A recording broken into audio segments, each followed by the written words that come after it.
দর্শক স্বাগত জানাচ্ছি। ভারতের প্রধানমন্ত্রী নরেন্দ্র মোদী মার্কিন যুক্তরাষ্ট্রের সফর শেষে ভারতে ফিরে গেছেন। তবে এই মুহূর্তে নরেন্দ্র মোদীকে নিয়ে কিন্তু নতুন করে আলোচনা সৃষ্টি হয়েছে। বিশেষ করে নরেন্দ্র মোদী যখন মার্কিন যুক্তরাষ্ট্রে যাওয়ার কথা বলছিলেন, ঠিক তার আগে থেকেই কিন্তু সাবেক মার্কিন প্রেসিডেন্ট ডোনাল্ড ট্রাম্প কিন্তু বলছিলেন নরেন্দ্র মোদী যুক্তরাষ্ট্রে এসে তার সঙ্গে সাক্ষাৎ করবে। কিন্তু শেষ পর্যন্ত কিন্তু ডোনাল্ড ট্রাম্পের সঙ্গে নরেন্দ্র মোদীর সাক্ষাৎ অনুষ্ঠিত হয়নি এবং এটিকে কেন্দ্র করে কিন্তু এই মুহূর্তে কিন্তু ব্যাপক আলোচনা হচ্ছে বিশ্ব গণমাধ্যমগুলোতে। বিশেষ করে নরেন্দ্র মোদী মার্কিন যুক্তরাষ্ট্রে পৌঁছানোর পর জাতিসংঘে ভাষণ দিয়েছেন, একাধিক দেশের রাষ্ট্রপ্রধানদের সঙ্গে বৈঠক করেছেন। এছাড়াও ফিলিস্তিনি প্রেসিডেন্ট মাহমুদ আব্বাস এবং ইউক্রেনের প্রেসিডেন্ট জেলেনস্কির সঙ্গে সাক্ষাৎ করেছেন। এছাড়াও জো বাইডেনের সঙ্গে তার বাড়িতে কিন্তু নরেন্দ্র মোদী সাক্ষাৎ করেন এবং বিভিন্ন বিষয়ে আলোচনা করেছেন।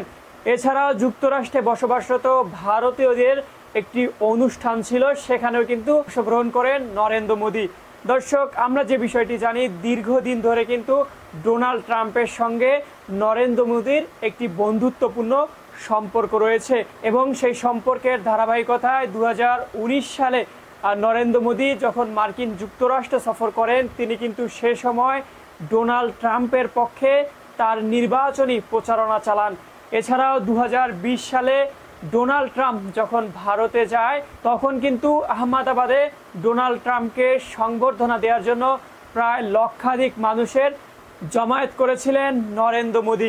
নরেন্দ্র মোদী যুক্তরাষ্ট্রে বসবাসকারী ভারতীয় কমিউনিটির সঙ্গে নিউ ইয়র্ক সিটি বা লং আইল্যান্ডে দেখা করার যে কর্মসূচি ছিল, সেখানে ডোনাল্ড ট্রাম্প পৌঁছাতে পারে বলে তীব্র জল্পনা ছিল, যদিও তা হয়নি। মূলত দর্শক, আগামী নভেম্বর মাসে যুক্তরাষ্ট্রের প্রেসিডেন্ট নির্বাচন হতে চলছে। রিপাবলিকান পার্টি থেকে প্রেসিডেন্ট পদপ্রার্থী হিসেবে আবারও মাঠে নামছেন সাবেক প্রেসিডেন্ট ডোনাল্ড ট্রাম্প, আর ডেমোক্রেটিক পার্টির তরফে প্রার্থী হলেন কমলা হ্যারিস। মূলত এই নির্বাচনকে কেন্দ্র করে যুক্তরাষ্ট্রে এই মুহূর্তে কিন্তু তীব্র প্রতিযোগিতা চলছে, বিশেষ করে ডোনাল্ড ট্রাম্প এবং কমলা হ্যারিসের মধ্যে। ধারণা করা হচ্ছে খুব অল্প সংখ্যক ভোটের ব্যবধানে আগামীর মার্কিন প্রেসিডেন্ট নির্বাচিত হবে এবং কিছু কিছু জরিপে দেখা গিয়েছে কমলা হ্যারিস কিন্তু ডোনাল্ড ট্রাম্পের থেকে কিছুটা এগিয়ে রয়েছে। দর্শক, মূলত বিপত্তিটি এখানেই ঘটে। নরেন্দ্র মোদীর টিম কমলা হ্যারিসের সঙ্গে নরেন্দ্র মোদীর একটি সাক্ষাৎ এবং বৈঠক আয়োজনের চেষ্টা চালিয়েছিলেন, তবে বলা হচ্ছে কমলা হ্যারিস কিন্তু সেটি প্রত্যাখ্যান করেছে।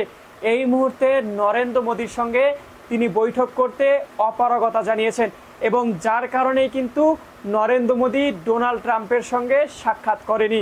যেহেতু এই মুহূর্তে মার্কিন যুক্তরাষ্ট্রে নির্বাচনের পূর্ব প্রস্তুতি চলছে, এমন একটি মুহূর্তে ডোনাল্ড ট্রাম্পের পক্ষে যদি তার নির্বাচনীতে অংশগ্রহণ করে কিংবা এই মুহূর্তে ডোনাল্ড ট্রাম্পের সঙ্গে কোনো ধরনের মিটিং করে, তাহলে সেটি কিন্তু ভারতের জন্য, বিশেষ করে নরেন্দ্র মোদীর জন্য ভালোর থেকে খারাপ হতে পারে বেশি। কেননা 2019 সালে যে নির্বাচন অনুষ্ঠিত হয়েছিল, সেখানে কিন্তু তিনি কিন্তু পুনরায় ডোনাল্ড ট্রাম্পকে নির্বাচিত করার জন্য আহ্বান জানান। তবে শেষ পর্যন্ত জো বাইডেনের কাছে কিন্তু ডোনাল্ড ট্রাম্প পরাজিত হয় এবং জো বাইডেন সরকারের সঙ্গে ভারতের একটি সুসম্পর্ক তৈরি করতে কিন্তু অনেক সময় লাগে। মার্কিন মূলকে প্রেসিডেন্ট জো বাইডেনের নেতৃত্বাধীন ডেমোক্র্যাট সরকারের সঙ্গে সম্পর্ককে সঠিক দিশায় আনতে হিমশিম খেতে হয়েছিল ভারতকে। ঠিক এমন একটি পরিস্থিতিতে ডোনাল্ড ট্রাম্পের সঙ্গে যদি নরেন্দ্র মোদী সাক্ষাৎ করতেন, তাহলে কিন্তু সেখানে হিতে বিপরীত হতো। এমন ধারণা থেকে ডোনাল্ড ট্রাম্পের সঙ্গে এ যাত্রায় তার যে সাক্ষাৎটি হওয়ার কথা ছিল, সেটি কিন্তু উপেক্ষা করে গিয়েছেন নরেন্দ্র মোদী। বিশেষ করে কমলা হ্যারিস যদি নরেন্দ্র মোদীর সঙ্গে বৈঠকে বসতে চাইতো কিংবা সাক্ষাতের একটি মিটিং ধার্য করত, তাহলে অবশ্যই তার দীর্ঘদিনের বন্ধু ডোনাল্ড ট্রাম্পের সঙ্গে ভারতীয় প্রধানমন্ত্রী নরেন্দ্র মোদী কিন্তু সাক্ষাৎ করতেন। এই মুহূর্তে ভারত কিন্তু আন্তর্জাতিকভাবে অনেকটাই চাপে রয়েছে। ভারত তার প্রতিরক্ষা ও অন্যান্য প্রয়োজনের জন্য পশ্চিমাদের উপর নির্ভরশীল এবং এই মুহূর্তে কিন্তু বিভিন্ন সমস্যায় জর্জরিত হচ্ছে চীনের সঙ্গে। ঠিক এমন একটি মুহূর্তে ভারত কিন্তু কোনোভাবেই পশ্চিমাদের সঙ্গে তাদের যে সম্পর্ক সেটির অবনতি করতে চায় না। এ কারণেই মূলত ডোনাল্ড ট্রাম্পের সঙ্গে নরেন্দ্র মোদীর বৈঠক করার কথা থাকলেও শেষ পর্যন্ত কিন্তু সেটি হয়নি।